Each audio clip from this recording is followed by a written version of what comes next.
मैं गांजा पीता हूं इसलिए तो भांग पीता हूं। मैंने कहा मैंने तो कहीं भोलेनाथ का चरित्र ऐसा पढ़ा नहीं है कि वो नशा करते हो, लेकिन एक बात बता बाबा। बोले क्या? मैंने कहा भोलेनाथ ने भांग पी तो तू भी भांग पीता है? बोले हाँ। तो मैंने कहा एक बार भोलेनाथ ने जहर पिया था, बोल तू उनका भक्त है, पी करके बताएगा एक बार जहर। ध्यान रखना, महादेव की भांग याद करते हो और महादेव का जहर याद नहीं किया करते हो। एक बात याद रखना, जब समुद्र मंथन हुआ था अमृत भी निकला था और जहर भी निकला था। जब जब अमृत निकला तो देवताओं ने प्याले बढ़ा दिए, अमृत हम पिएंगे, अमृत हम पिएंगे।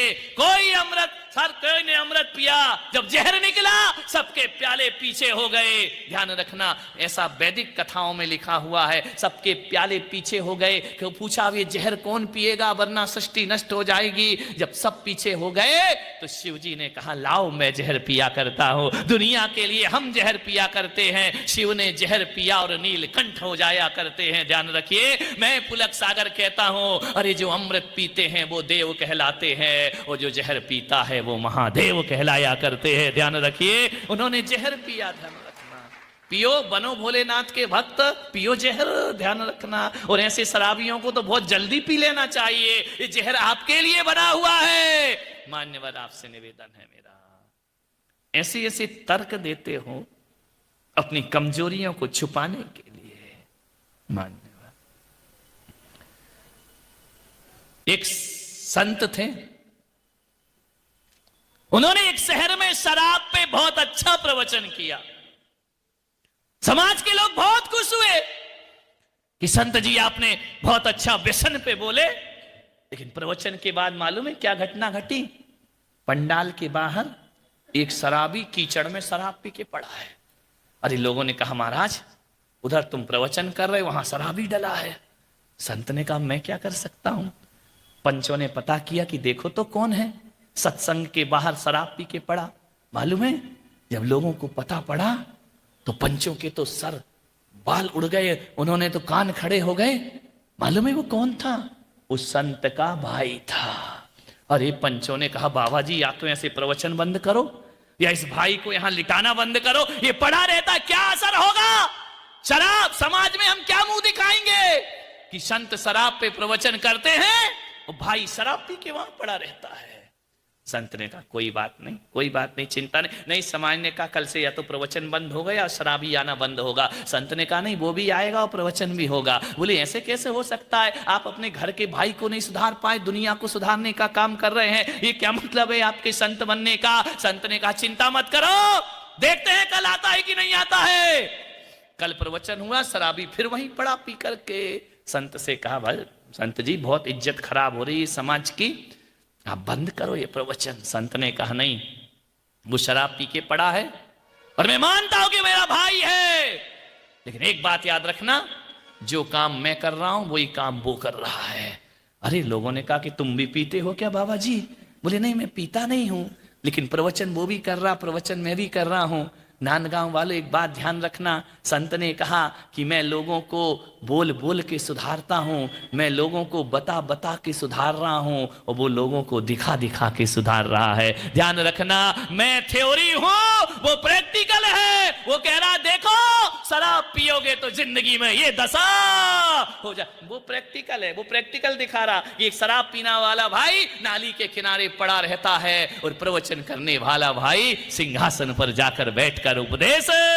उसके बाद भी तुम ना सुधरो तो तुम्हारे जैसे घृतराष्ट्र दुनिया में कोई और नहीं हो सकते। एक आदमी बहुत बीमार हो गया, मुल्ला नसरुद्दीन ने शराब पी ली, शराब के नसों में दूध हो गया, सूख के कांटा हो गया। बीमार था, मालूम है इतना बीमार कि शराब से उसका जीवन बर्बाद हो गया।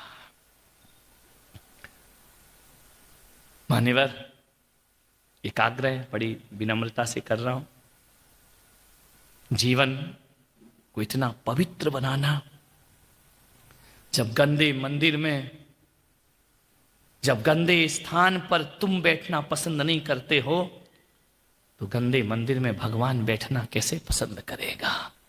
अब देह के देवालय को इतना पवित्र बनाओ कि इसमें परमात्मा आकर बैठे।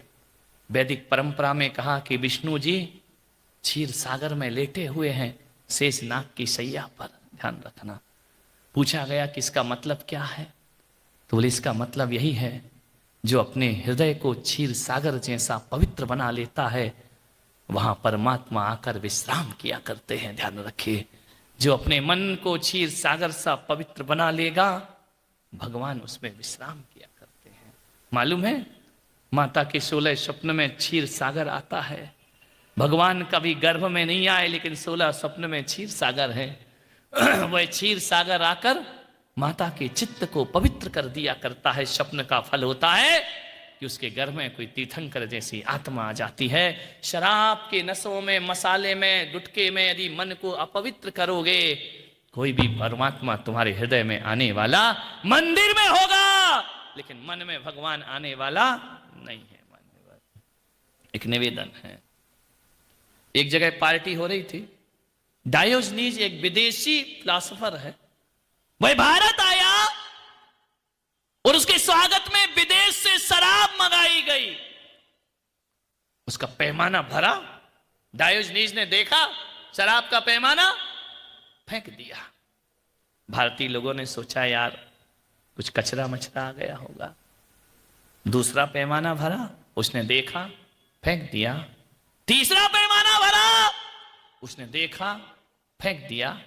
भारत के लोगों ने कहा इतनी महंगी शराब आप इसे ऐसे फेंक रहे मिट्टी में, इसमें क्या है, कोई कचरा है, गंदगी है? मालूम है, डायोजनीज ने कहा पागलो, तुम कह रहे इसमें कचरा है, गंदगी है, अरे शराब में अच्छाई कौन सी है वो मैं देख रहा था। ध्यान रखना, तुम तो गंदगी की बात करते तो खुद गंदी है।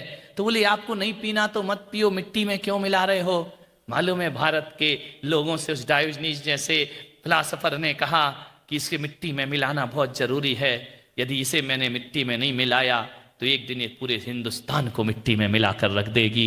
अरे शराब हमें मिट्टी में मिलाए उससे पहले हमें शराब को मिट्टी में मिला देना चाहिए। एक आदमी बीमार हो गया, ठाकुर के पास पहुंचा।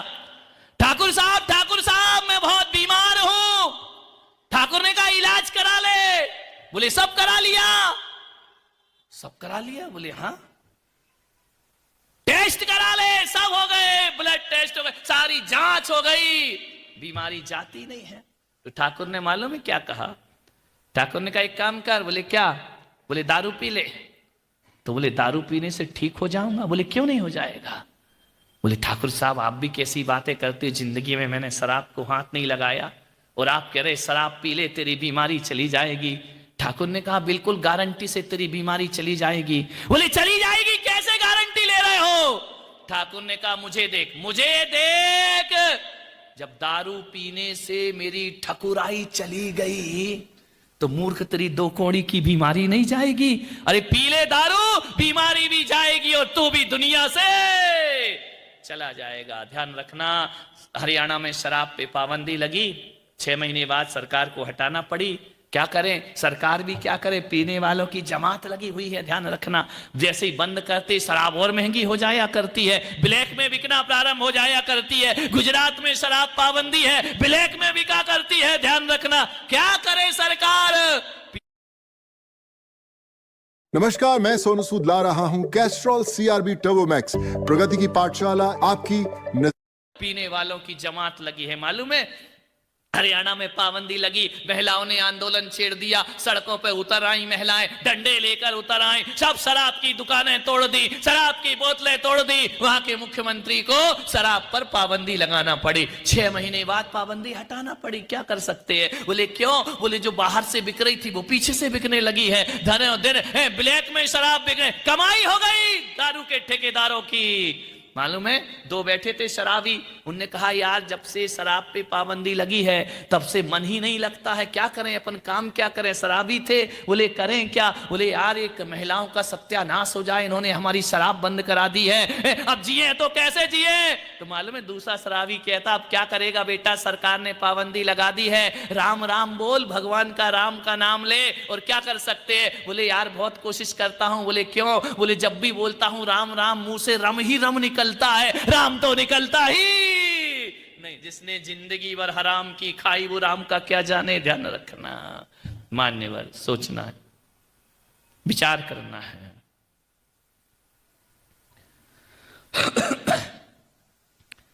एक आदमी शराब पीकर आ गया घर में, और जैसे ही शराब पीकर आया पत्नी ने देखा, फिर पी के आ गया, फिर पी के आ गया।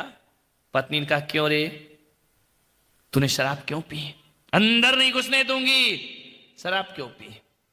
उसने कहा, मेरा स्वास्थ्य खराब था। तो बोले, बेवकूफ, स्वास्थ्य खराब है तो दारू पीने की क्या जरूरत है? बोले, जरूरत है। बोले, क्यों? बोले, एक डॉक्टर ने मुझे कहा था ठीक होना है तो दवा दारू ले।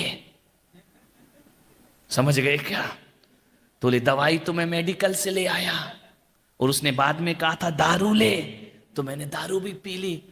पत्नी ने कहा, धन तेरा सत्यानाश हो, तू दवा दारू दोनों ले आया, दूसरे दिन पट्ठा फिर पी कर आ गया। पत्नी ने कहा, आज क्यों पिया? बोले, तबीयत ठीक ही नहीं हो रही है।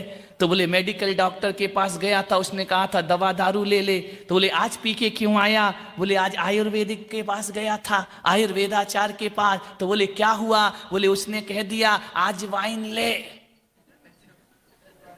कुछ लोगों को घर में जाके समझ में आएगा, अजवाइन, उसने संधि विच्छेद कर दिया, आज वाइन ले। बोले, पी के आ गया मैं, तबीयत ठीक नहीं हो रही। तीसरे दिन फिर पी के आ गया। पत्नी ने कहा, अब क्यों पी के आया? बोले, तेरे बाप की याद आ गई। बोले, मेरे बाप की याद क्यों आ गई? बोले, जब हम दोनों ने शादी की थी तेरे बाप ने आशीर्वाद दिया था, क्या बोला था कि बेटा अब मैं जिस चिंता से मुक्त हुआ, अब तुम दोनों मिलकर घर वार चलाओ, घर तू चला रही है। विचार करिए, सोचना है आपको। जाम पर जाम पीने से क्या फायदा, रात चढ़ेगी सुबह उतर जाएगी। अरे प्रभु नाम का पीला प्याला पी ले, तेरी जिंदगी संवर जाएगी। ध्यान